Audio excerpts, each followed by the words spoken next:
Many thanks for making time to be with us here this morning. Anytime. All right.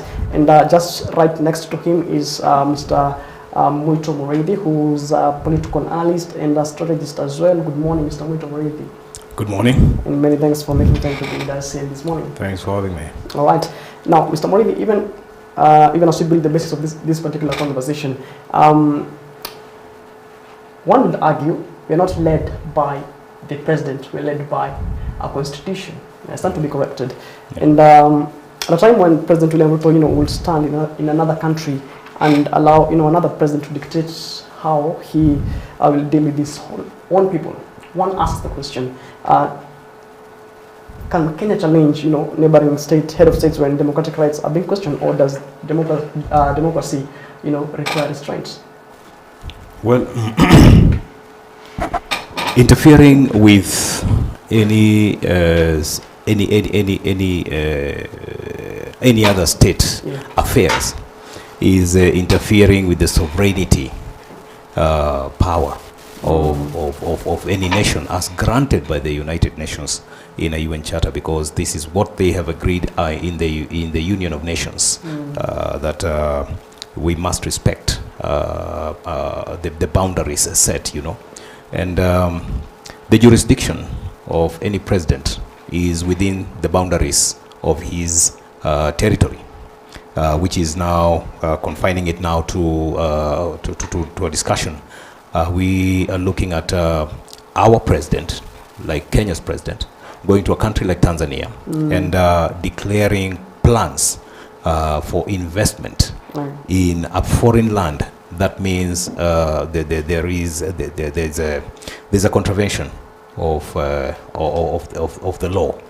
One, the constitution of this country, which is sovereign by itself, as made by the people, for the people, and for the needs for the interest of the people, because they own the constitution. That's why we participate in making the constitution. And anyone who acts, even as the president, he is acting on delegated powers according to Article 1 of our Constitution. That includes the executive, led by the president. It's a delegated power. The judiciary, as another arm of government, is acting on delegated power. None of them has autonomous power to do whatever they want without consideration of the interest of the people of Kenya. Even the National Assembly itself, it's a house of representatives. And a representative has no power over the person who has sent that person. And the person who has sent those people into that powerhouse, the National Assembly, be it Senate or the National Assembly, all of them are working and acting under what we call delegated power. Delegated sovereign, don't forget the word sovereign. Delegated sovereign power. That is Article 1 in full. So when our president is acting like this, and we don't see the approval of the National Assembly that we are into this, because there is no mention. It was a surprise, I think, as much as it was to Suluhu, it was to many Kenyans, because when it comes again to the National Assembly, there are certain things, maybe questions that would be asked either through media or social media or even directly to the leaders, which means the representatives, even at the National Assembly, cannot just act to the whims of the president without the consideration of the opinion of the Kenyans themselves, the owners of the Constitution, who have been granted power to be allowed to participate in what we call the public participation. And there are acts that support this. So when we are going international, when we are going to interfere with such, then the National Assembly should have been involved, and whatever outcome was there would have been spelled out clearly, that it is a matter of the Kenyan people with the Tanzanian people. And to my surprise is that even the consultation which the president made reference to in his speech is a consultation with the Ugandan president, and that is meddling with the sovereignty and also I would say even the security of another country, because how do you sit down to discuss an issue on how we are going to construct or invest in a refinery in Tanga with the president of Uganda? Because the discussions that would have come up is what we had agreed. I believe if the president was clear on this, he would have said, Madam Suluhu, you know what we have discussed this far, and we have come this far, so I'm not making a personal declaration. So you see why he is held accountable to his statement is because it sounds like it's personal. Secondly, what has been made so public, so promulgated by people, is this act of promising. You know, the promises have now left Kenya, and Kenyans feel that, and the Tanzanians who have been watching what is happening in Kenya feel like now the promises are now coming to Tanzania. They feel like it's an insult. And what you're trying to say is that a Kenyan would have asked, what happened to the Kenya oil refinery? That was there because we have the refinery power in Kenya or capability at some point. So why would we go again into investing into another refinery when we have ours that is supposed to be functional? It begs questions why it is of interest when we know that now even the oil industry is now taken over by what we call the Gulf Energies. It's a private company, and you saw even the revival of the Turkana oil. Turkana oil comes. It's mentioned that Gulf Oil partnering, I don't know, with another I think Arab company. They actually working towards having this oil now benefit Kenyans. How? There is a national oil corporation. That's what I'm saying. The voice of the people through the National Assembly ought to have been heard, because Kenyans are the ones who know that the setup of the National Oil Corporation was to level the oil prices and the oil crisis anytime a crisis arises, and private companies can come up with new policies and guidelines towards whatever product they are selling to the people. So I know it's taking long, but I'm just trying to draw the picture of what it meant when the president now went into investing in Tanzania. He might go there and eventually realize that Gulf Energies, which has been associated with what these mentioned by political leaders, especially in the United Opposition, that Gulf Energies now belongs to President William Ruto. Of course, before then, during Kibaki time, when Gulf Energy was influential, it was owned by Mohamed Shabal of always guy who runs for Mombasa governorship, and Mwai Kibaki. So what you're trying to say is that if this is another scheme again of owning Kenyan oil, you see Kenyans are watching. So I think it's coming out in a very bad taste, both to the Kenyans and to the sovereignty of the people of Tanzania. All right, we'll come to that. Now, Mr. John Kinodia, of course, is a leadership strategist, not a political analyst, as mentioned earlier. Now, speaking about leadership, Mr. John, we saw the head of state, that is President William Ruto, was actually in Tanzania some few days ago. Of course, the head of state of Tanzania, that is Samia Suluhu Hassan, actually commented on the Gen Z pricing. Of course, she mentioned about, wakikuja kwangu piga mkwaju, then kuja kwako piga mkwaju, quote unquote. But the head of state for Kenya, that is President William Ruto, actually remained silent on this particular matter. And one would then ask the question: we have a constitution that guides the head of state, that when this is done, these are the solutions. So what do you make of the comments made in Tanzania by the Tanzanian head of state as a leadership strategist? Well, the first thing, every country has what is called a Ministry of Foreign Affairs. That Ministry of Foreign Affairs is supposed to advise, number one, craft, and then articulate the foreign policy of the country. Now, the head of state of Kenya or any country is supposed, with the guidance of the Ministry of Foreign Affairs, to be able to craft statements, especially during official foreign visits, where he's supposed to be guided on statements that are supposed to be made, you know, diplomatic matters and how they're supposed to be negotiated.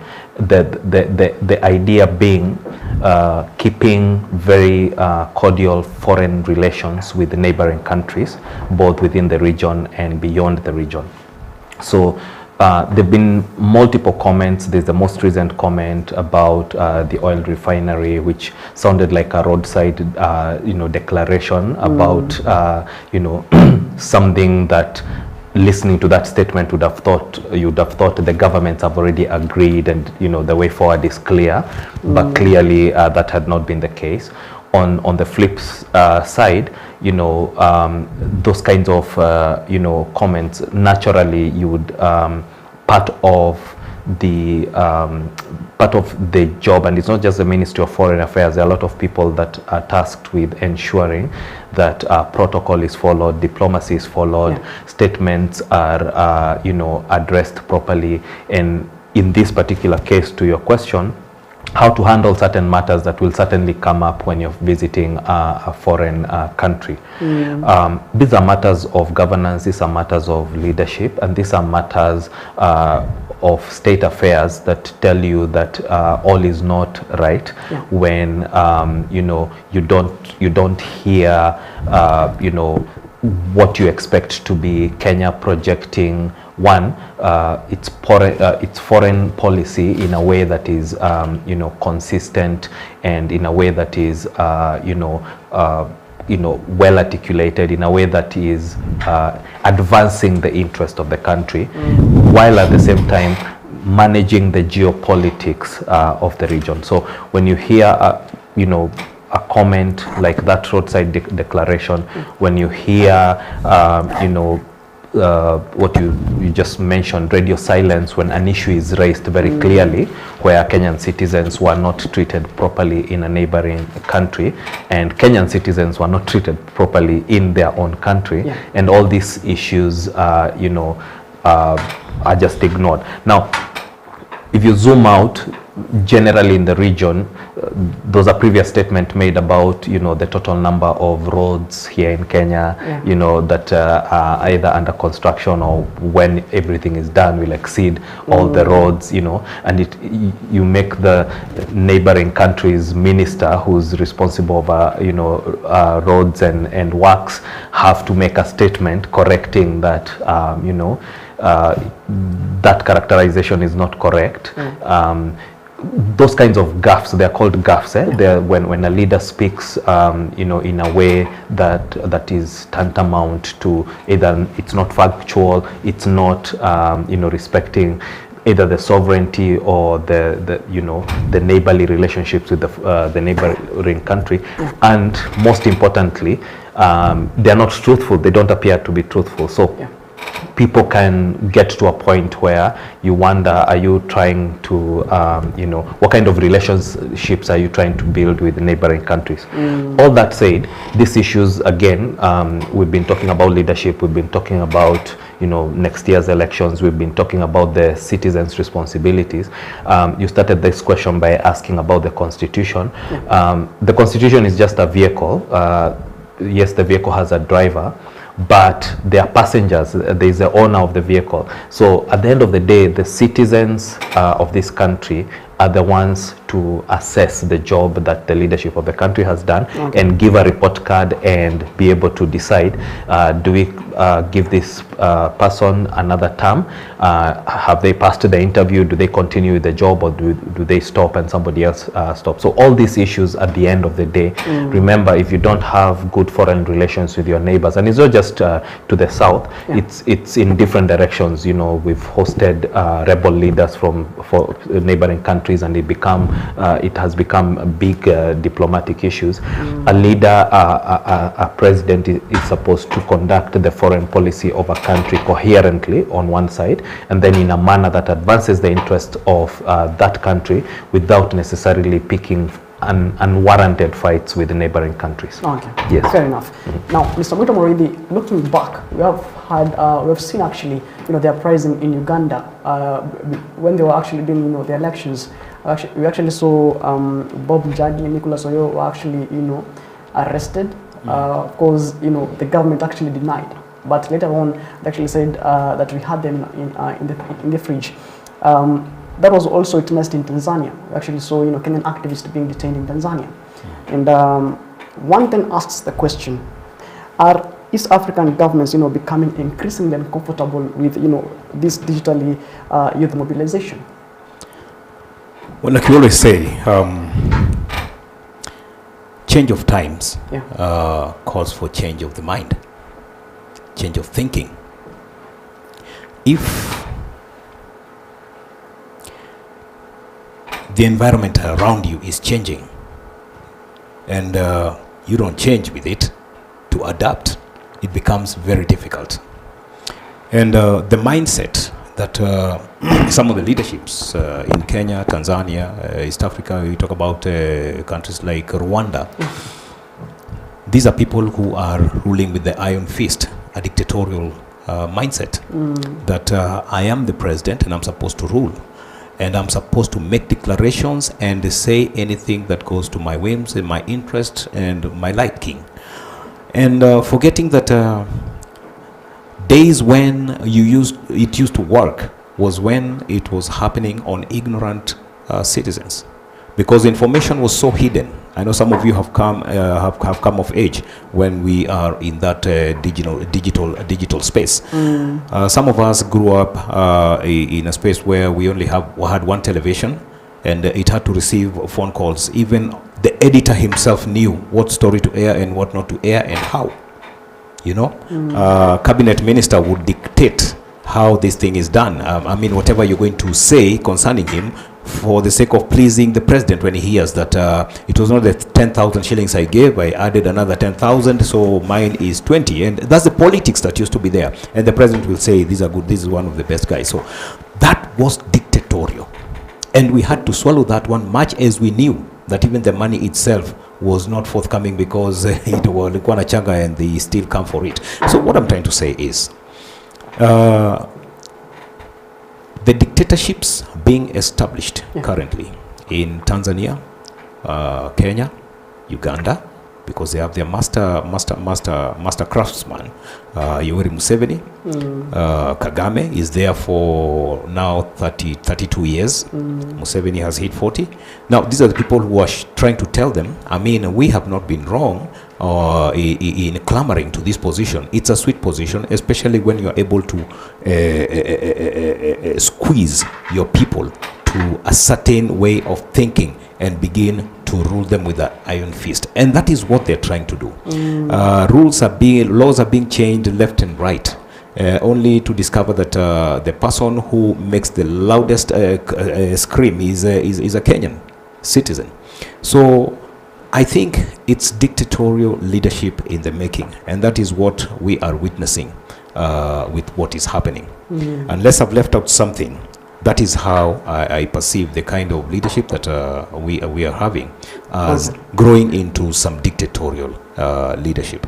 All right. Yes. Mr. John Kinoge, when you look at how the political class moves, especially in the recent days, we've seen the issue of hooliganism, and one then asks the question, what might be the cause of these people being used as guns? Because we might also equally blame Kenyans for allowing themselves to be used as guns. But have the political class intentionally weaponized poverty for their own interest?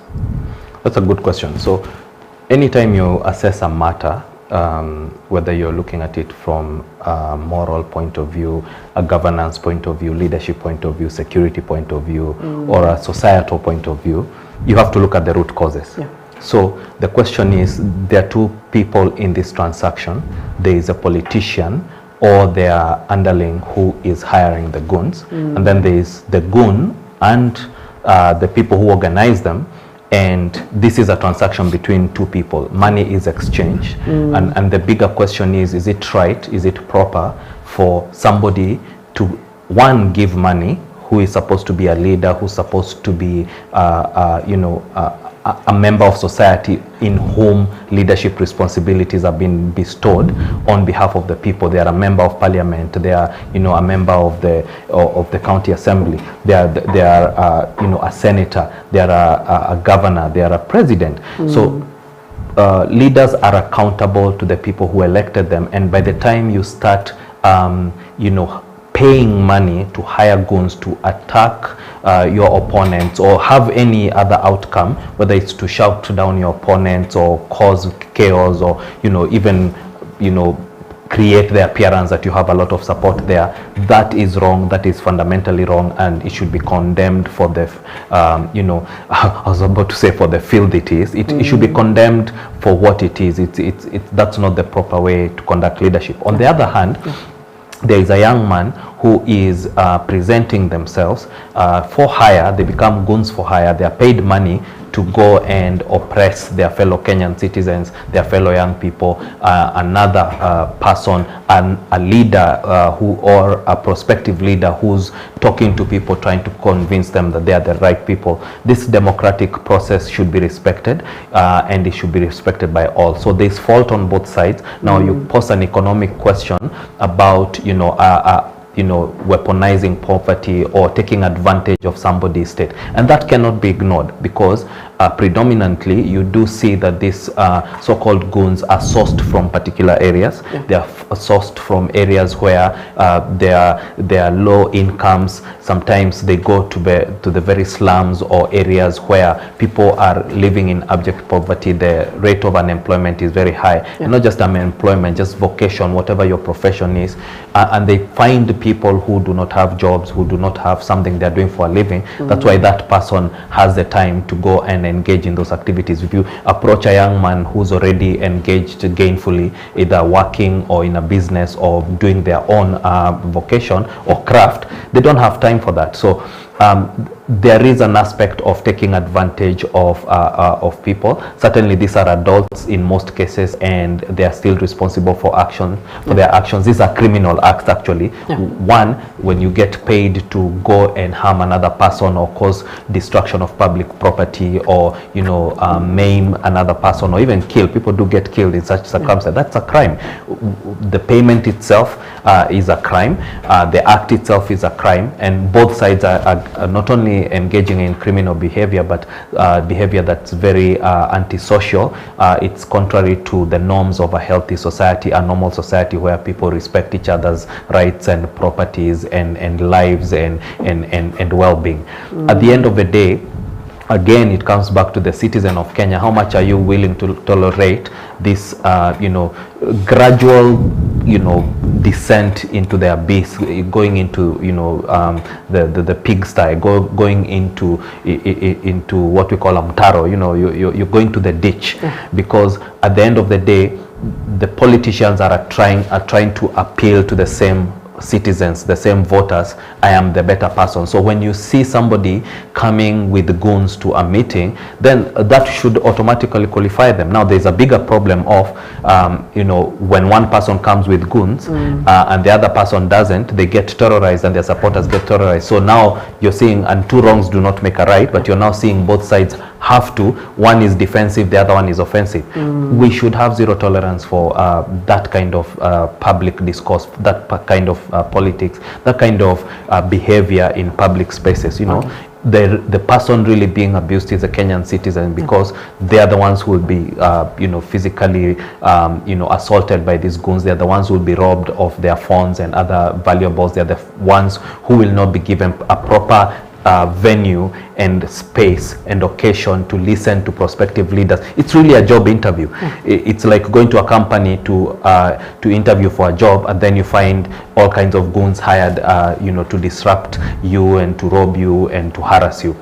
So the onus is on the young people to say we shall not be used, irrespective of your state, irrespective of your social situation, irrespective of your income and how desperate things are. Don't be used. Don't sell your soul, because that is exactly what it is. And then the onus is on the public and even the authorities. We need governance and leadership at a level that says this is not tolerable, that we cannot live in a society, because those are rules of the jungle. And the more we accept that we are living in rules of the jungle, Tomorrow, the same citizen that is tolerating these goons, when the politics is done, you'll not be able to move from one point to the other or come home in the evening, because the same machinery will now deploy itself against you. You'll be living in a jungle where the rules of the jungle prevail, and the strong prevail over, you know, those who are not as strong as them. Okay. It is not acceptable. Okay. Now, Mr. Muito Moridi, do you share the same views as Mr. John Kinodia? Have we weaponized, you know, poverty? Because many a times we hear, you know, statements talking time and again, you know, the GDP, but that is not felt in terms of purchasing power for the common mwananchi. The strength of any community, the strength of any society, the strength of any family, the strength of any country lies in the youth. And that goes without question. Yeah. Because the trust of implementation is not granted to children, neither will it be granted to the retirees, the old-aged. So the youth are there to do these honors. However, the liberal thinking is what I would urge the youth to exercise. Liberal thinking as in I'm able to make decisions, and I'm talking about fine decisions, right decisions concerning their life and their future. Because you can be used as a weapon to destroy your future for the interest of somebody's success and pleasure this moment. So if they do not see them from that aspect, it becomes problematic. So it is up to the youth to make up their mind and see, and if the wisdom is not there, take wisdom from what we are saying and what people around them are advising. Those who are circumspect in thinking and in character, that what has been so hyped over, like no job, yes crime, because politicians have been to the podium saying that if these youth don't get jobs, they will come after you. So what seed are you implanting? It is a demon of crime. You understand? And it is being transmitted by somebody who is more possessed with such a demon. Because what he is saying to someone else's child is not what he advises the children. His own children or her own children. Huwezi ambia mtoto wako mimi sasa kwa sababu naona huko kazi unaweza chukua ukora. You understand? But you are able to pick a microphone and say, hawa watoto hawa mnaona hapa wasipopata kazi watakuwa mikora. Anazungumzia wake ama wenyewe. It's up to us now, even as parents, again to rise against such leadership. And like now when we are evaluating, scrutinizing the people we are going to install as leaders, these are the kind of things that you're supposed to look at. I always congratulate this gentleman, the former deputy president, when he came out so strongly while he's still in government saying, no, I may be the deputy president, but at this time I'll speak like a parent. And he came out forth like a parent to defend the children. He was not playing games, politics. He had the youth who are still within the Gen Z fraternity. So definitely he felt it. And likewise, the president also had children. But the choice is personal. You choose, I can destroy others, save mine, or I can choose to save mine and save others. Because we need a society that is alive. Now, that statement of how vijana wakikosa kazi watakuwa mikora, such anyone who mentions such a thing is one who is not ready to create a conducive environment for those youth to do business right now and then. You can receive the 50,000 nyota and the licenses are killing you. Thanks for the governor for Nairobi the other day consolidated some licenses and made them one. What I have not confirmed is the fee, whether it also went low to affordability. These are the kind of changes we want. So when you find this, and then the lessening or the minimization of what we call the harassment from these council askaris, because they are a section of the government, especially the county government. Harassment of the police being used by powerful people, and the youth don't have a conducive environment to do business. This is what we want the leaders who are coming around, because that conducive environment is on paper in our constitution. but it remains a paper if it's not worked upon. Now, what we're looking at when we talk about Goonism is just a new word that has come to replace the likes of Taliban for the Luo community, Chingororo for the Kisii community, Land Saboti Defense Force for the Bukusu, Luyas, Mungiki from the Kikuyus, and many others. The other guys from Mombasa, the Mombasa Sea, Kenya, or wherever. So they were these criminals, but this is how they were taken up by certain groups in government and also opposition itself. And one day, to my shock, I was living somewhere in Dandora in 2007, and one of the guys who was posted to come collect the rent from our flat exclaimed and mentioned some unpalatable words which I may not even mention, but he was insulting the leadership in then opposition, that we have given you all our votes and now you're killing our people, when it hit their family at a place called Njoro. So what I'm trying to say is, yes, that was a group, of course, from the Mount Kenya community being used by the opposition. You understand? Okay. That was the politics of the moment. Now, what you're trying to say is that if the youth, what was happening then, because weaponizing the youth for a worthy cause, I can also compare them to those who are weaponized for a worthy cause, the Mau Mau, because it is the youth, you know? Okay. The army would, the Mau Mau army would come for the youth from the village. And that is the age of my grandfather, who were in their early 20s. You understand? So what you're trying to say, because Mau Mau War started in 1949, but what you're trying to say here is that you can weaponize the youth for a good cause, and you can weaponize the youth for a bad cause. Okay. When you are using them to be on the offensive and cause and injure the so-called perceived opponents, then they become goons, they become criminals. Okay? But even in any society, when you heard of people called the youth wingers, not the YK92, I'm talking about the youth wingers which are established in certain estates and areas of residence, they were there manning security because crime had actually skyrocketed. It worked well for the people. You understand? And they were in supported by the administration. So what you're trying to say is, when somebody has been paid to cause injury on others who are who actually not on the offense, you're actually attacking them. If the police would come in, you don't attack all of them. You attack the ones who are causing mayhem. Because in every group there are youths, not youths armed.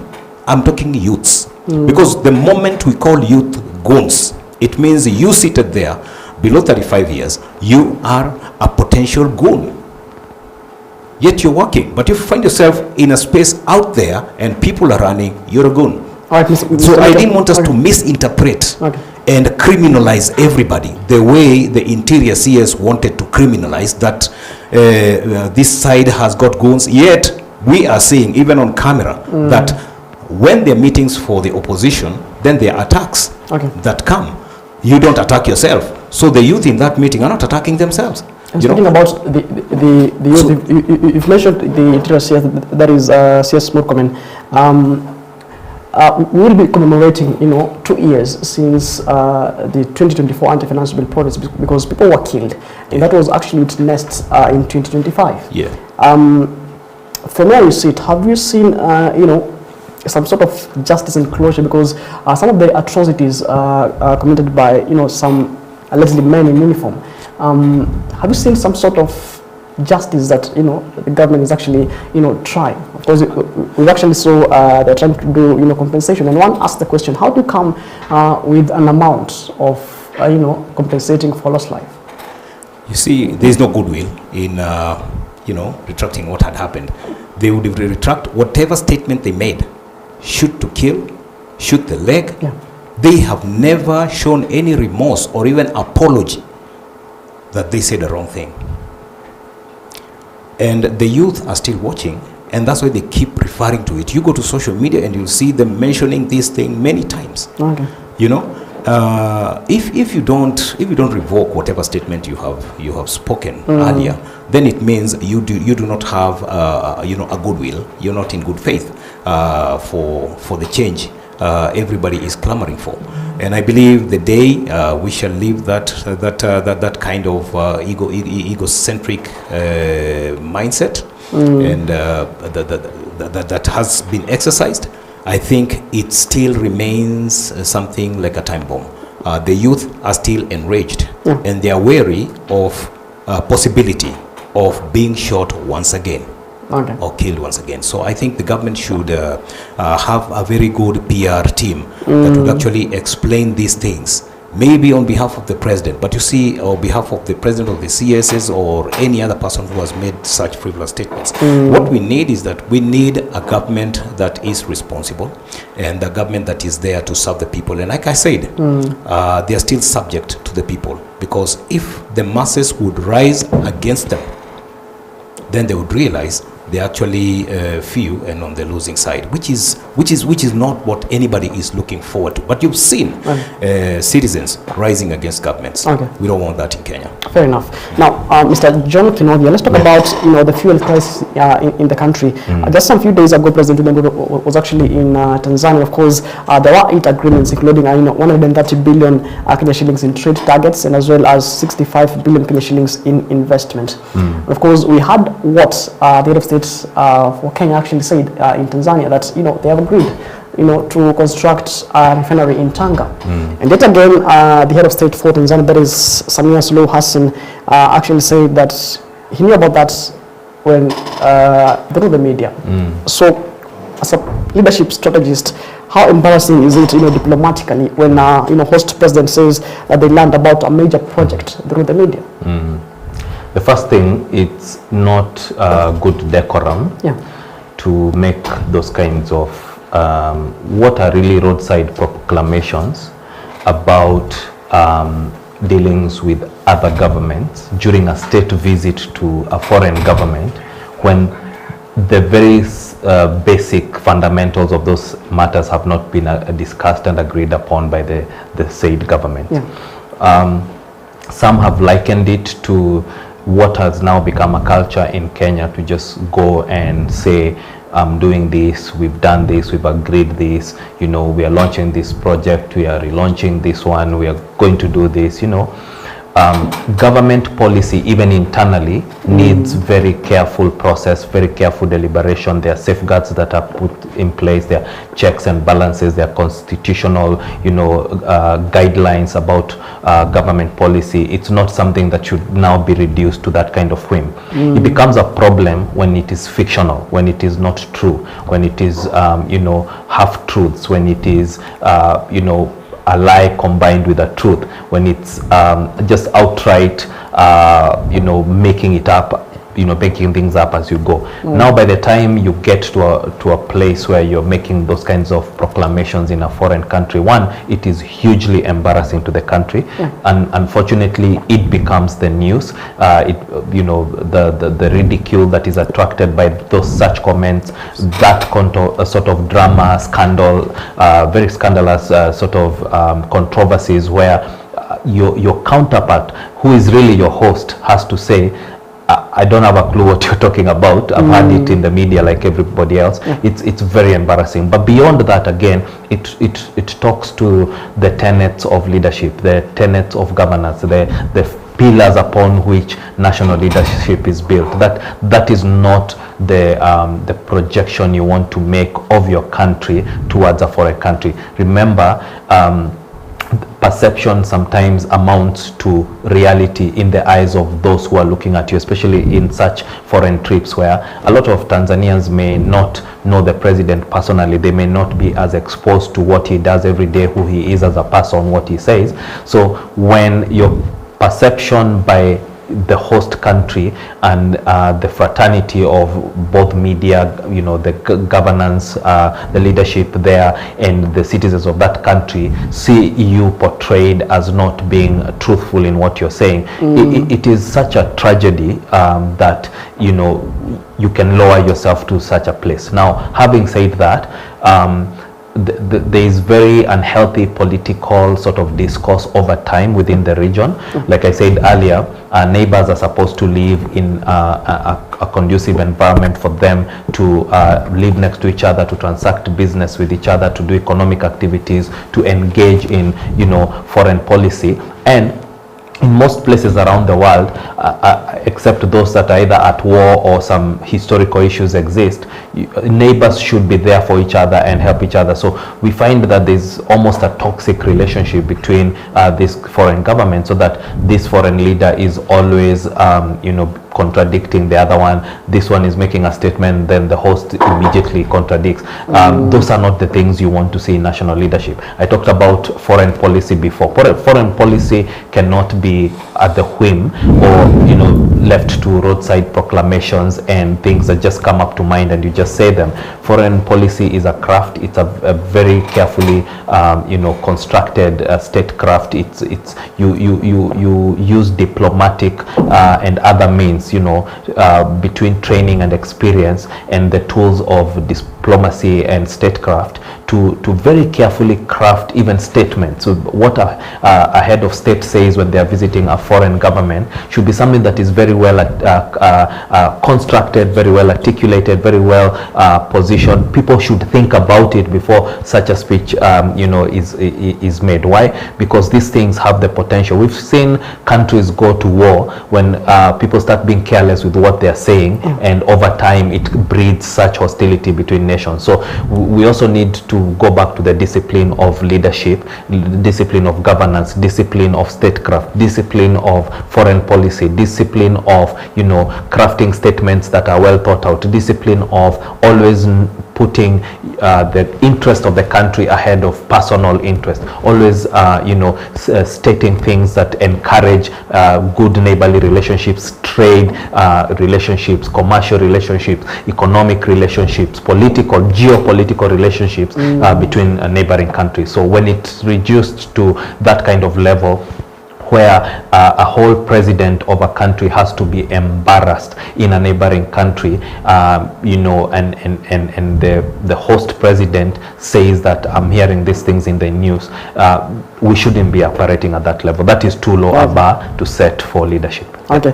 Now, Mr. Machariai, what do you make of, you know, the sentiments made by the head of state for both Kenya and Tanzania? You know, a Kenyan citizen might argue that, you know, they ain't surprised because many promises have been made. And what do you make of, you know, the situation? Could this, you know, incident strain Kenya-Tanzania relationship even temporarily? Well, much as we have had a strained relationship between Kenya and Tanzania for a period of time until yesterday, until the other day when they met. They met purposely to streamline and also strengthen the relationship of this country. However, getting back to the statement that I had explained, alluded to earlier at my intro, in executing the foreign policy, as my brother puts it clear here, is an involvement of many organs for the creation of a single statement to be made by the head of state, because the head of state is above all government organs and institutions, because that's why he's called the head of state and the head of government. That's the position that lies squarely. That's the powers. Those are the powers that squarely lie on the shoulders of the president. And on that note, the president is not all-knowing. So there are organs that are supposed to advise him. And firstly, we have the National Intelligence Service, which is beyond the country's borders. Goes beyond the country's borders. It's not just national.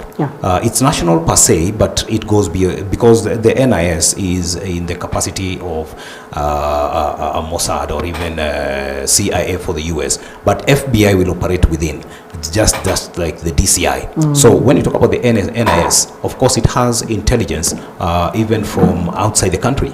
It advises the president, and it also has a seat in the National Security Council, as much as the Attorney General, as much as I believe the CS for Foreign Affairs, save for other cabinet ministers who are sitting in that but for security purposes, maybe there is always need, and there arises needs where the president speaks to relevant people. So when you talk about the National Assembly, it also has a department that deals with foreign affairs, and all these brains put together, plus the political state house political advisors or economic advisors or whoever advises, because they are portioned according to their professionalism. Those advisors are actually supposed to have been in consultation and then advise the president accordingly. So I'm not exonerating the president who made the statement. He could be the one maybe who rejected the advice. But the advice, you can see, it's not a one-man thing. If implemented from a very constitutional point of view, because all these organs that I've mentioned are mandated to advise what happens internally and externally, and especially when it comes to foreign issues, it is the Ministry of Foreign Affairs. When it comes to internal issues, if it's security-wise, you will see Internal Security Interiors talking about this, Minister for Interiors talking about what is happening within. So every person. And remember, matters that can dent an image of a nation, of a country, even the military, it also has an intelligence that is co-opted to that intelligence of the national intelligence. So they communicate, they work in tandem. And what I mean is that all that would have advised a single statement that would have shown, like Kenya is kind of in a process of annexation of a section of Tanzania territory. Because when you say we're investing in Buruburu, President of Tanzania comes and says we will do this in Buruburu, area like Buruburu, the likes of Eastlands, we are occupying it, you know. And we have agreed with the president of Somalia that we are actually going to do a mall, big mall in East Africa, as East Africa development whatever plan. I think it would have called the East African community have this discussion of Tanga, because it's supposed to benefit Tanzania, Kenya, Uganda, you know, Rwanda, and all other hinterland countries. So this is what would have happened. So it was not like he is calling it what has now been termed like another roadside declaration. It's only we are comfortable, we're okay with the roadside declarations. We know there is one that will be made tomorrow, the day after, according to Kenya. That's what they think. Now when we say that things have gone overboard is when it goes beyond boundaries. Now we are in Tanzania, and when the president herself declares that she has no information, it amounts to annexation, and which is a security concern. But I think we won't get to that point. Maybe they are in discussions to try and neutralize what was spoken and move in the good spirit that was intended in the creation of the East African community. All right. Now, let's talk matters fuel shortage, and of course on Wednesday we actually saw queues in some of the petrol stations. And then again on Thursday, CS Energy, that is Opiyo Wandayi, actually appeared before the floor of the House and actually said that that was as a result of what he termed as technical and administrative hitch. Now, one then asks the question, Mr. John Kinodia, what do you make of, technical and administrative hitch? Well, first, it's good to zoom out a little and see what has happened even over the last few weeks, the last month. Certainly because of the war that's going on, there have already been difficulties in terms of procuring national supplies for oil and gas. There have been challenges around logistics and supply chain, the shipping of this oil and gas, the transportation from one point to the other, and ultimately the laws of supply and demand kick in, where when a commodity is not available in or supplied in the in the rations or the quantities that the consumers demand, then there is an issue. So there was an issue of fuel prices. There was a huge debate about how much of that had to do with pure economics, the market forces at play, supply and demand, logistics, supply chain, and how much of that had to do with people taking advantage of the situation, private corporations getting involved, or private individuals through corporations getting involved in the, procurement and supply of oil and gas to the country.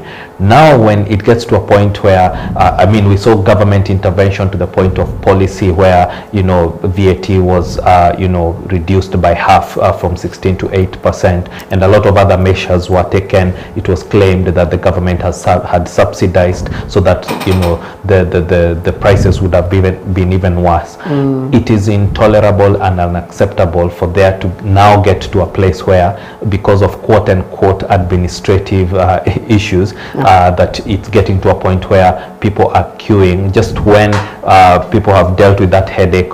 Already the prices, it's like adding insult to injury, or pouring salt on a wound. Already people are suffering a lot because of these increased prices, not just at the pump, but because it has a domino effect on most commodities in the marketplace and most items that affect cost of living, from transportation to just basic goods. So now you are adding extra pain where an artificial, because to me that is what it appeared to be, an artificial shortage is created where the best that a cabinet minister can say is that there's an administrative hitch. There should be zero tolerance for that. There should be proper investigation, and this is where you see even the representatives of the people, Parliament, the National Assembly, the Senate, MPs, people should be putting the government to task. There should be proper, even some of these matters can even cross over to just pure criminal investigations where somebody is interfering with the supply of an important commodity. It becomes a national interest, matter of national interest. It affects transportation on one side. It affects everything, even security, the national security of the country. So it should not be tolerable for people to just dismiss it and say, oh, there's an administrative error. That's why this primary commodity that is at the heart of everything that drives the economy. Already the economy is in the ICU. Yeah. It's people are not doing well economically. The economy itself is not healthy. And then now you add factors like this. There should be zero tolerance for that. It is not acceptable, and those on whom the responsibility is bestowed to get to the bottom of such matters. It is not new to anybody's attention that there are cartels in that particular space, and these cartels have just become too greedy, and they don't care about public interest. They don't care about laws and rules, and unfortunately they creep right into government offices where decisions are being made and policy is being made, and the players are usually not far. They're very closely connected to the same government entities that are supposed to be supervising and ensuring and enforcing the rules, the laws that exist, and guidelines for how these commodities are supposed to be availed in the marketplace. So there's a whole collapse of a system that's not working properly. There's interference with that system, and again, if the government is not doing its job, if these politicians who are appointed as members of parliament, representatives of the people are not doing their job, the senators are not doing their job, if the cabinet secretaries are not doing their job, the bureaucrats, the technocrats in this department, they need to go and other people need to come in. And again, how much is the Kenyan citizen willing to tolerate in just misbehavior of politicians? These are public servants that are supposed to be accountable to the people, and now it's getting to a point where they can just do whatever, people can just do whatever they want and get away with it because we've decided to lower standards to that point. That should not be tolerable. It's unacceptable. Okay. Now, Mr. Mwito Morethi, speaking about the pain at the pump, we've spoke about whatever CS Pionde actually said in the floor of the House about, you know, technical and administrative hitch. The very same CS actually said when there was a scandal of fuel, the fuel importation scandal, the substandard fuel that came into the country. He actually said that we have turned back the shipment. But appearing before a Senate committee, he actually said, the Senate said that, you know, the fuel is already in the market. Now, what do you make of this shortage? CS say that we have enough in our stores, and then we see queues in petrol stations, and then he says that we have the shipment has actually, you know, go back, but the substandard fuel is already in the market. What do you make of, you know, these statements being made by the CS Energy? You know, internet keeps alive any action that takes place. It keeps it alive. When MC Paloma docked, it was March 2nd to March 3rd. And the offloading was said to have taken 2 days. By then the crisis was not brought to public. Now, to demystify this whole thing, the importation of MC Paloma, by the time we were discussing it in April, mid-April, the oil must have reached Busia. By the time declarations were made, we have enough oil in storage. We didn't know about MT Paloma. We later realized when it was brought up that there is a scandal, importation scandal. And the MT Paloma was declared to have been heading to Angola. So the oil was meant for Angola, not for Kenya. And it was diverted. That was the story, the initial story that was there about MT Paloma. So you can see the lies began a long time, and it was diverted. And if it was diverted and docked at our pipeline, it means it must have been offloaded, and it was declared that it was offloaded for 2 days. So if that took place, it means the oil, by the time the crisis, the scandal was being exposed, it had already reached the farthest part of this country. All right. Now, coming to declare that it has not been, it has been a substandard oil in late April or May, I think, towards the entry of May. I think that's when the CS spoke the first time about it. I mean, that's taking Kenyans for a ride, for a very foolish one, because he thinks Kenyans do not understand what they're talking about. We're able to put one and one together, and now we can see that if that oil was substandard, then it was supposed to have taken back to sender. But this is not what happened, you know. The Kenya Bureau of Standards is not only there to look for, you know, biscuits and sweets that are coming from foreign countries. That includes oil. You know, because it comes in as a product that is to be consumed by the people of Kenya. If capacity beats it, then that's another thing to be looked into.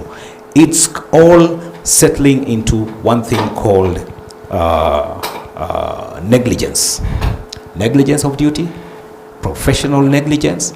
It all comes to that, boils to that level. So when he trivializes in a statement that it was an administrative mistake, what steps have you taken to deal with it, or to deal with the individuals involved, you know? And what steps have been taken by the investigative department to push for this and ensure that it gets to the latter? How many people have been taken to court? If it was a substandard product, it means it was coming to damage both the environment, and when we talk about the environment, we are talking about the human health, because if it's petrol, it's emitting certain gas into the air that we breathe. So from a health perspective, Kenyans are affected. Those who are not consuming it from the pump, the petrol station, they are also affected. If it was substandard, it means something does not meet the required standards. Then it means something, because they must consider even the health bit of it, because right now we're talking about clearing the airspace. When we're clearing the airspace so that we're able to breathe fresh air, I think it was very important to have all this addressed, and the National Assembly should stop being ignorant, playing ignorant, because they know what is happening. And when they ask these kind of questions and they don't ensure that it is followed up to the latter, then there is a problem. So that trivialization by the CS, I think it's not satisfying, and he needs to satiate the questions that are being put forth, because a crisis can be artificially created, and creating an artificial crisis, one way is declaring that you sent off the oil. That means we have no oil. Yet you had declared that we had oil, I think, that would take us for I don't know how many weeks. Around that time, March, we had oil, so we shouldn't worry about the Iraqi war, the Iran-US Israel war, you know. But I think he must have anchored his confidence in what was to come around via MT Paloma. Now, what I'm trying to say is that I'm not really citing professional negligence from the officials alone, but even the lull in the leadership under Opiyo Wandayi and other, you know, hands that are involved in the oil industry. But for me, do you feel, because when EPRA did their reviews on April 14th, they actually, the fuel prices were actually at 207 per litre in Nairobi. And the head of state actually intervened, and now it's actually retailing at 196, 197 per litre in Nairobi. Do you feel, from your seat, that the government has done enough, you know, to caution Kenyans from, you know, economic pressures? If I give you 100 shillings for free and take back 40, yet you needed 100, have I helped you? When you take us to 250, then you come thumping your chest that you have done as good when you brought it back again, lower by 10 shillings, you know. You take it up by 40 shillings.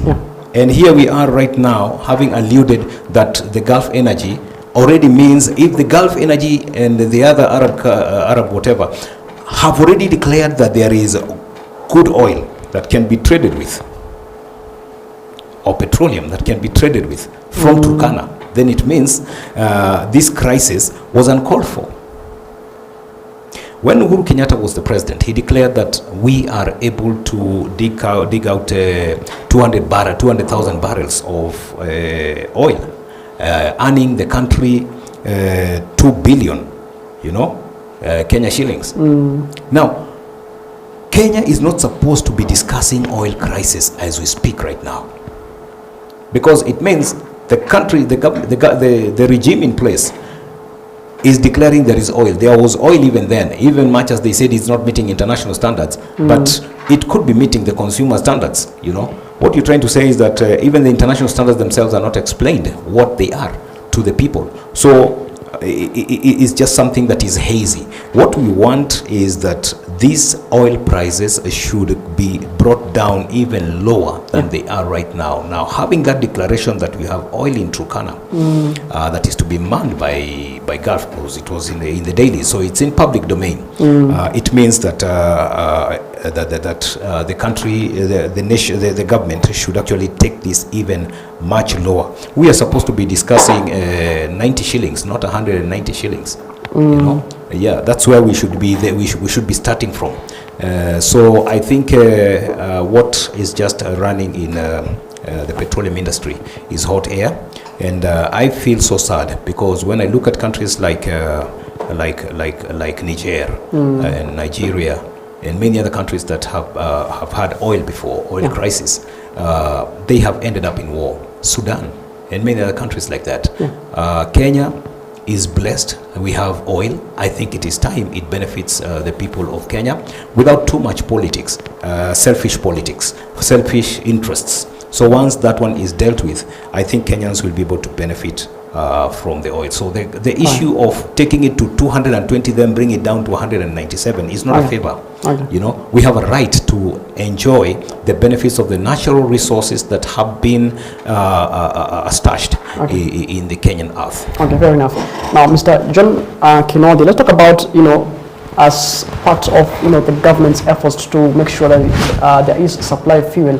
I actually saw CS for that is CS Lee Kinyanjui actually said that, you know, they will introduce you know, high sulfur fuel, and health experts say that, you know, high sulfur fuel might actually not be good for, you know, children and adults, especially those with underlying conditions. Now, what do you make of, you know, the high sulfur fuel as, you know, a strategy, you know, to make sure there is fuel supply in the country? Yes. So there are global standards that regulate, you know, the health-related concerns around commodities that are marketed to people.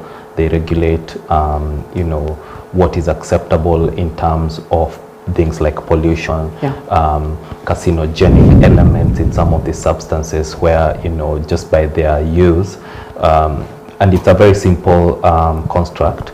Fuel is used by vehicles and industry, and it's burnt, and it has byproducts, and depending on the quality, we're talking now about quality, we're talking about emissions, what is emitted into the environment, we're talking about what people inhale directly. So in other parts of the world, standards have been raised to the point that vehicles have to be fitted with certain gadgets to manage emissions, because the government, as a matter of policy, as a matter of public health, as a matter of you know, ensuring that the safety and well-being of its citizenry, they regulate what is acceptable in terms of emissions, and the standards have kept on being you know, raised across the globe. So when Kenya lowers the same standards that other governments, other regions, you know, in Europe generally and other places, those are being raised, you start seeing what is tantamount to, you know, allowing the dumping of substandard goods, and allowing substandard, you know, quality levels, allowing emission standards that are not acceptable, allowing fuel to be, you know, refined or, you know, delivered at a level of, you know, of in this case sulfur content that is not acceptable. So again, we see people who are entrusted with leadership playing around with the lives of the citizens, playing around with standards in terms of health, in terms of safety, in terms of quality, in terms of emissions, in terms of pollution, in terms of, you know, these are the things that ultimately lead to you know, the economy being bogged down unnecessarily on one side, and the citizens bearing the brunt of you know, terminal diseases and things like that. We should not be operating at that level. If anything, we should be raising standards above. That's why you see, for example, when you're importing vehicles, you can only import vehicles that are so many years old. When your vehicle, you know, you find that it's fitted with an oxygen sensor. That oxygen sensor is there to regulate, you know, the emissions that go into the environment. When people take their vehicles, especially commercial vehicles, for testing, those are the things that are being tested for. So when now it is the other way around, it's not the owner of the vehicle, it's not the proprietor of the vehicle, it's not the person who operates it who is not keeping to those emission standards, but it's a government that's saying we'll now produce what is a substandard quality. You know, that should not be acceptable. Again, what are we tolerating? We are lowering the bar so low, and the citizenry is just there, just suffering this effect. We also need to wake up as a citizenry and just say, no, some things are not acceptable. So it is unfortunate and rather shameful that government policy can be that will tolerate a higher amount of sulfur in fuel that globally is not acceptable. And that is a change in policy. Before we were not tolerating that kind of standard. Why are we tolerating it now? Again, you're adding insult to injury. You're adding to the burden of the consumer. You're adding to a problem that's already, you know, compounding. Why should we be compounding that, and why should we be accepting, and who's benefiting? Because somebody is benefiting from that. So now, the other day, you're out there pontificating about you know, poor fuel or adulterated fuel that does not meet standards, and then the next day you're proposing that we lower the standards for the fuel that we are availing. That is not acceptable. Okay. Yeah. And you spoke about matters health, and of course we'll come to that, speak about the teething problems in SHA. But let me come to you, Mr. Mwito Muriithi, on matters education. Yesterday, President William Ruto actually said that there are over 800,000 ghost pupils and 87,000 ghost secondary school students who were discovered. Now one asks the question, how could, you know, fake learners and even non-existent you know, schools remain in government records for years without, you know, detection? Like I said, negligence in government. The people who are serving, as long as they're never held accountable, this does not change. And when the leadership relaxes, then it means the subordinates will still also relax, you know? Yeah. And so if you relax on the rules, if you relax on the law, and especially the rules now, if the ministry is asleep, then definitely it will not happen. The changes, whatever action we need to see will not happen.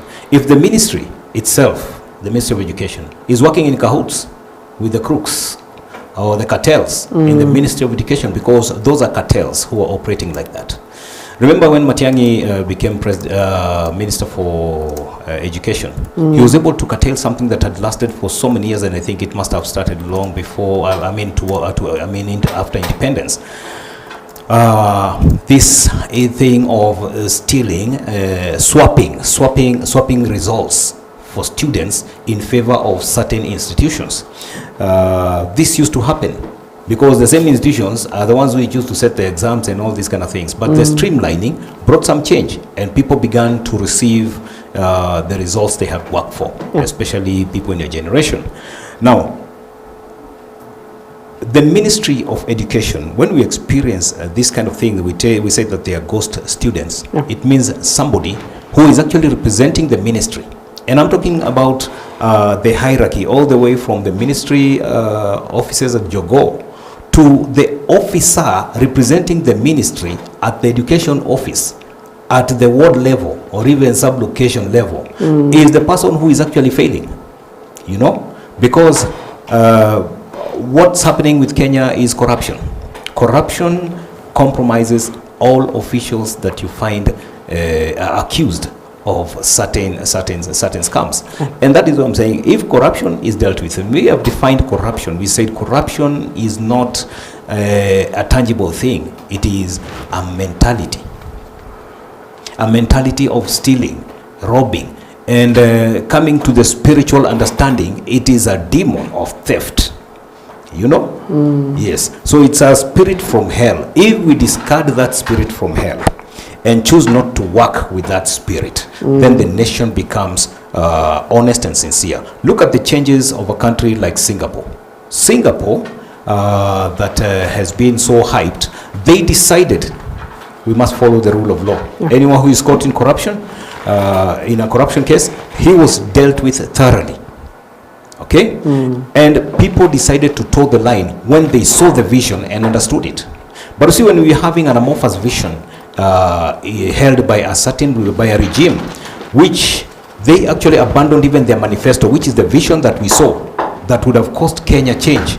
Dealing even with corruption was part of that manifesto, that we will be zero tolerant to corruption, you know. Then all of a sudden, deals like what you're talking about, the empty Paloma and all this privatization crook business that is going on, we actually getting wary of these kind of things. So coming back now to the standards, if I may chip in just something small, the KEBS is actually supposed to be working in cahoots with people like the Poisons Board.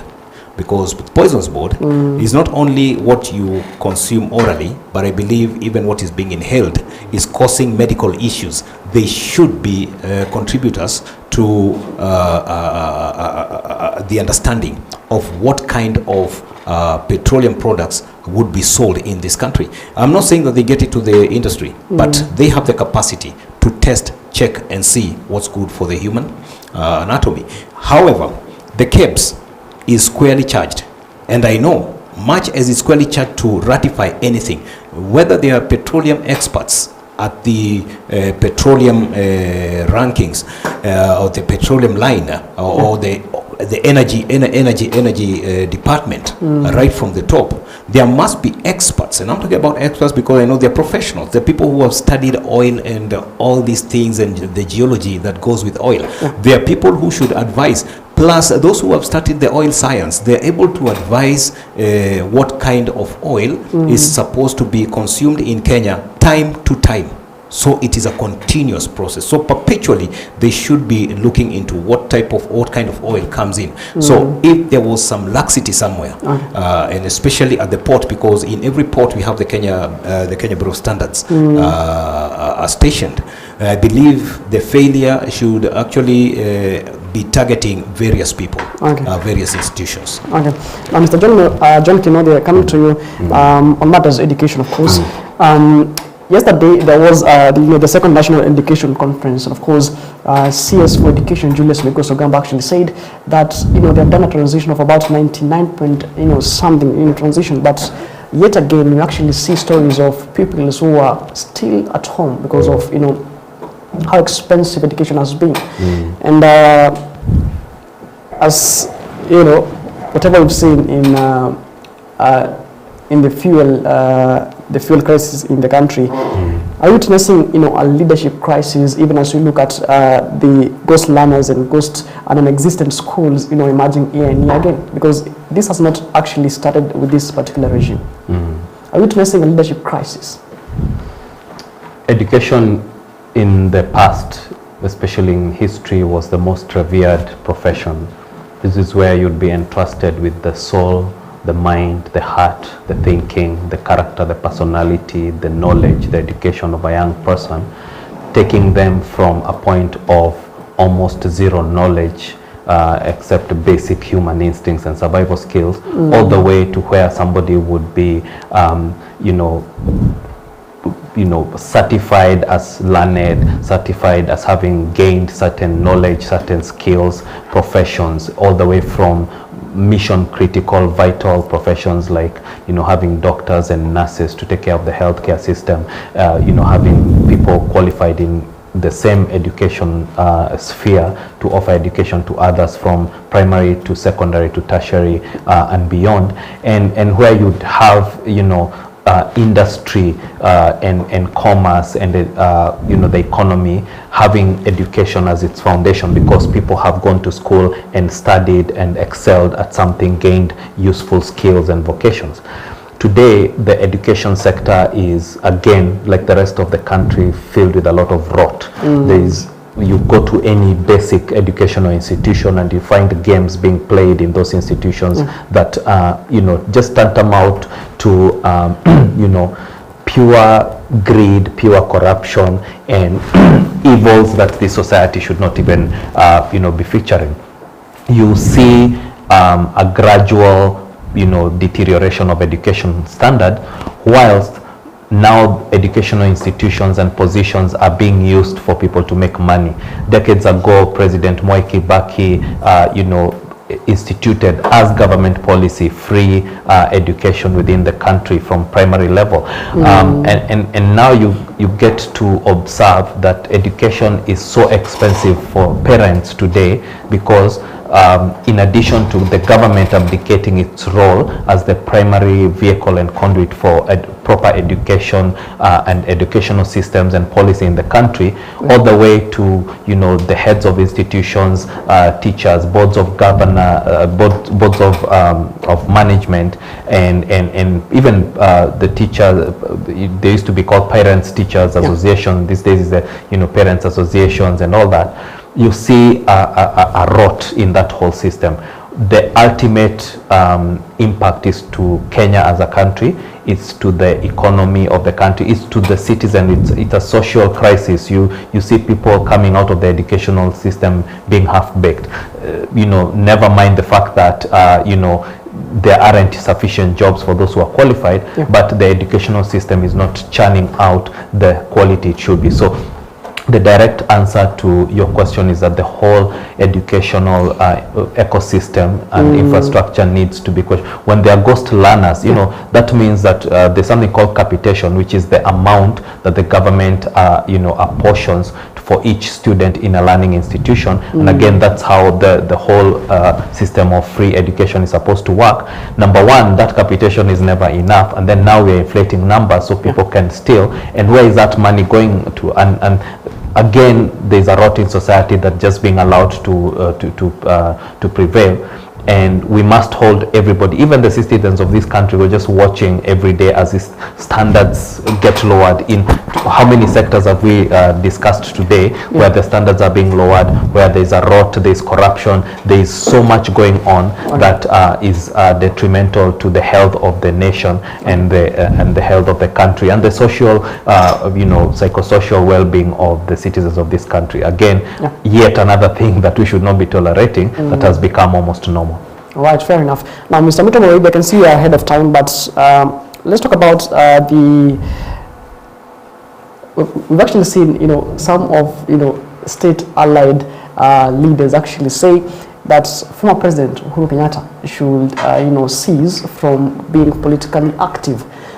Maybe you just mentioned what to make of that. Of course, there has been, you know, proposals by some, you know, legislators, you know, to remove some of, you know, the benefits from the former head of state, and as well just to mention about you know, the ongoing case of the former deputy president as well, Rigathi Gachagua, which it has emerged that the head of state actually called in Karen Hospital to check on the then deputy president.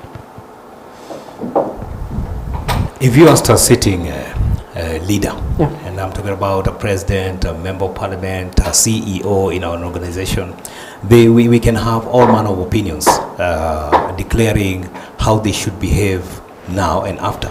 But they can only make these declarations when they're speaking about others.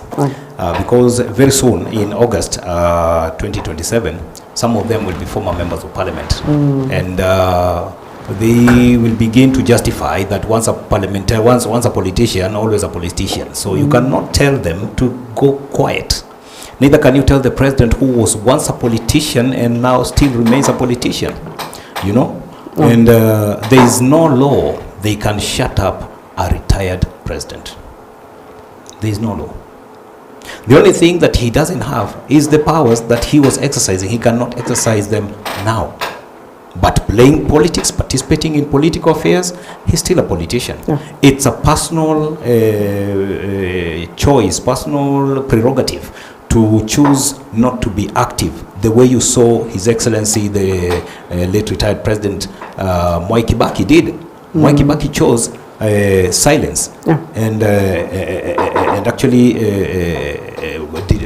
chose not to be active in politics. And that's an individual. I said it's a personal prerogative. You decide. Uhuru Kenyatta has some energy. They are the ones who said he has energy. And he's exercising the same energy according to what they say. They are actually declared. So the former president who is still living has an active, has a right to act like an active political leader, a political advisor, political statesman, because all these are responsibilities that should be bestowed upon, activated actually within the retirement of a president, because even consultancy, save for the egocentrism, the egocentric behavior or character that we have upheld, that there is nothing I can, or the smug character, you know, you feel nothing should come from outside, you're self-contained. And that is what happens. But with consultation with the former retired presidents, I think if they have the goodwill, then it can work. We've seen the US doing this. You see a former president like Jimmy Carter being active until his death. If Donald Trump would choose to put aside his differences with Barack Obama and his, racial understanding, then maybe it would be different. The same thing even in Kenya. Yeah. So the respect for a retired president, whether he performed or didn't perform, I think it should be there. And we always say, okay, there are some mistakes that they should be held accountable, because you see, the problem is that while any president is within tenure, is protected by the law. Now, when you are out of power, it means out of that tenure, then you're not protected by the law. So any mudslinging, any manner of mudslinging can happen on such a person. And again, it goes down to when you were the president. So they could be saying a good thing, but it's not a thing that is applicable to all of them if they were asked individually to speak for themselves. Capping up my statement on issue of education, I think the CS should show some nerve by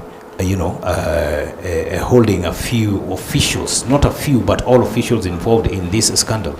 And that begins all the way from the principals of institutions, that's the headmasters and the principals of institutions, to education officials. Let them be held accountable. Let's see the law working.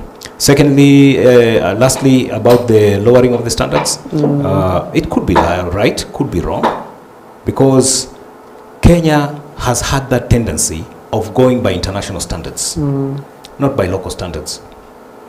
Because we need to see what really befits the people of Kenya, because the international standards may not even be affordable to us. And what they do is that they keep changing goals. They go to the United Nations, they make declarations, oh, this is a health hazard this way and the other way. But when, again, their interest is seen as demanding, they will not care about moving to Turkana, Wajir, Northeastern, and dig up oil and emit the same gas in the air. It is carried by the wind to Nairobi and other places. So you see, there is this lie that we want to embrace that comes from the West. We must do things that go with the people of Kenya and to the whims of the people of Kenya, because those are the end station you consult with, whether they like it or they don't like it. But I think the consideration should be to the interest of the person we call the Kenyan citizen. Right now, Mr. John Kinodia, even as you wind up and see we're ahead of time, under 1 minute kindly, talk to us about, the situation currently politically, about, they're actually saying that Uhuru Kenyatta, the former president, should not actually, be active politically. They actually want to, remove some of the benefits. What do you make of that, even as you wind up? A country can always use the wise counsel of leaders that have gone before. By the time you get to want to gag their voice, you're really doing a great disservice to the people of Kenya. Remember, he's still a citizen of Kenya. He is a citizen by right and by birth, and has a right to express himself as a person. So now you're interfering with somebody's freedom of speech and other attributes that are safeguarded in the Constitution. So there's a lot of noise about that, and you wonder what is it that people are trying to prevent him from saying that he needs to say. So we've always seen former heads of state and government venerated and held in such an exalted viewpoint as elder statesmen, so that even when there are issues, political or governance, they are the ones who come and mend fences. They are the ones who come bring people together. They are used as even foreign evangelists, or ambassadors, or diplomats to other countries. So when you start seeing the stature of a former president being demeaned like that, one thing that is clear is that the benefits that accrue to somebody who's been ahead of state should not be interfered with. And again, we are lowering standards to such a point that Kenyan politics are becoming very dirty and short-sighted. Like my brother observed, today's politician is tomorrow's retiree. People should, you know, people who live in Glastonbury should be careful before they throw stones. So he does have the right to express himself. He has earned that right as a leader of the former leader of the country, and people can debate all day about his policies and whether he was, you know, a good president or not. But when it gets to the point of gagging such a person, you wonder what exactly is it that people are trying to achieve. Yeah. Right, Mr. Mutomoredi, and 1 minute, kindly, your last word. Well, I think, like he has rightly put it, let's respect the offices of the retired leadership, because like we have seen, we are blaming ACS, yet the officials down there were supposed to be accountable. Unlike what the so-called Westerners, they say the buck stops at the top, at the leadership. I must be accountable. That's why I'm employed in that position. There were credentials that were required, and I presented them and met the standard. That means that everybody should be accountable of their sins, just the way God did with the children of Israel. When they were in the wilderness, Moses wanted to take the punishment of sin for the Israelites. But God said, everyone should carry their sins. Whoever is beaten by the serpent here should look at the great serpent on the cross, on the pole. The same thing.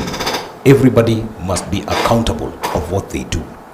Finally, gagging or muzzling leaders who speak from a point of understanding is wrong. Of course, it bites when they speak the truth, like what is always being exposed by fellow Matiang'i, Rigathi Gachagua, Kalonzo Musyoka, Eugene Wamalwa, because they've all been in government before. They know what's happening. And the Kenyan citizen is getting enlightened in so many ways. And what you're saying is that with the digital space that we have right now, even accessing such information, people are accessing information that they never had through certain AI apps. And what I'm trying to say is that this is now where we are. Let them up their game, let them accommodate criticism, challenge, advice from retired people or people who are not in office currently. And that's why they feel, I mean, the anxiety building up when a former head of state, like the former president, Uhuru Kenyatta, speaks. So what we're saying is that it's for them to develop a thick skin and you know, withstand. But again, tampering with his retirement benefits, that's a constitutional right. All right, Mr. John Kenodia, your last word as far as the state of the nation is concerned. Yes. Well, leadership usually calls for people to take the high road, to live according to a higher standard, to be wiser, to be better, to be the people who everybody looks to for guidance. We are seeing a deterioration of that to where your standard politician today who's in office is just the object of everything from ridicule to just outright, you know, thuggery and wrong behavior. We've talked about everything from, you know, the political violence to corruption, to systems not working, to governance standards that are so low, to quality going down, to people not getting basic needs, to education, to health. We have such so many problems. So when you see a story is told about the former president Mwai Kibaki again, who was confronted with a situation where his predecessor had done something wrong and they wanted to crucify him, and he said no. In fact, he covered the sins of that former president. I believe it had to do with that piece of land somewhere. He actually said, go bring that title deed, and he conferred upon him. We need to get to a place where wisdom is greater, so that one, by the time you remove somebody's benefits to muzzle their speech, it should even be tantamount to a crime, because you're using benefits that somebody, you're interfering with something that he has earned, you know, remuneration that is part of, even in retirement, his presidential package. You're using it to manipulate what he can say and what he cannot say. So I think as a people, we need to first, as citizens, raise a higher standard for the kind of leaders we are appointing, and then for those who are in office, we need to raise that standard so that we hold people to account. As I've always said, the citizens are the board of directors that appoint this executive, and if they raise a higher standard, you know, these politicians have no choice but to rise to that higher standard. But again, even the citizenry has settled to such low standards, and you know, the corruption we keep speaking about is even at that citizen level. We all need to pull up our socks and pull up these standards and go back to a place where society can be healthy and we can progress as a nation. Right. The common thing between everything we've spoken about today is these are retrogressive things that are taking us backwards, not forward. All right, 51 minutes past the top of the hour, gentlemen. Thank you so much for your time here on EBN Television. We do appreciate. Of course, we were trying to make sense of, you know, the current affairs, especially that are actually happening in the country. Of course, is there a leadership crisis? The Leadership Challenge Show episodes continues next Friday with Reverend Felix Kavoy. My name is Machariai. I've been sitting in for Reverend Felix Kavoy. Thank you so much for being part of this particular conversation. Of course, and just in case you missed out on this particular conversation, you can actually get that on Facebook and on YouTube. Do yourself a lovely day. Enjoy the rest of your viewing. God bless. And as always, let's do this again when God says we do. Beautiful.